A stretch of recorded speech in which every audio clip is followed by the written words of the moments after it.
लोकसभेचे विरोधी पक्षनेते राहुल गांधी यांचा आज पुणे दौरा आहे आणि पुण्यामध्ये छात्रों की गूंज या अंतर्गत ते विद्यार्थ्यांशी संवाद साधतील। जवळपास 25,000 विद्यार्थ्यांशी ते संवाद साधणार असून पुण्याच्या कार्यक्रमाची जय्यत तयारी सुरू आहे। पुणे शहरामध्ये स्वागताचे बॅनर्स लावण्यात आले। यावेळेस कडेकोट पोलीस बंदोबस्त तैनात करण्यात आलेला आहे। या संदर्भात अधिक माहिती देत आहेत आमचे प्रतिनिधी अक्षय बडवे। पाहूयात। पुण्यात आज संध्याकाळी राहुल गांधींच्या नेतृत्वात छात्रों की गूंज या विशेष कार्यक्रमाचं आयोजन केलं गेलंय। त्यामुळे पुणे शहरात संपूर्ण ठिकाणी आपण जर बघितलं तर राहुल गांधींचे पोस्टर जे आहेत ते या ठिकाणी आपल्याला पाहायला मिळत आहेत।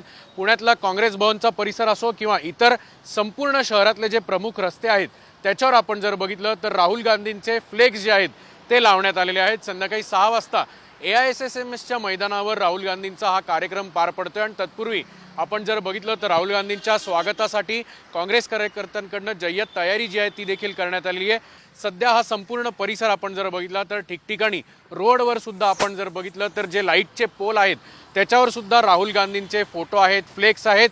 जे या कार्यक्रमाला जाणार आहेत त्यांच्यासाठी QR कोड जो आहे तो देखील या छोट्या पोस्टरवर लावण्यात आलेला आहे। त्यामुळे एकंदरीतच काँग्रेसच्या वतीने राहुल गांधींच्या या छात्रों की गूंजच्या कार्यक्रमाची जी जय्यत तयारी जी आहे ती पुणे शहरात आपल्याला पाहायला मिळते। कॅमेरामन किरण काजळेसह अक्षय बडवे, साम TV न्यूज, पुणे।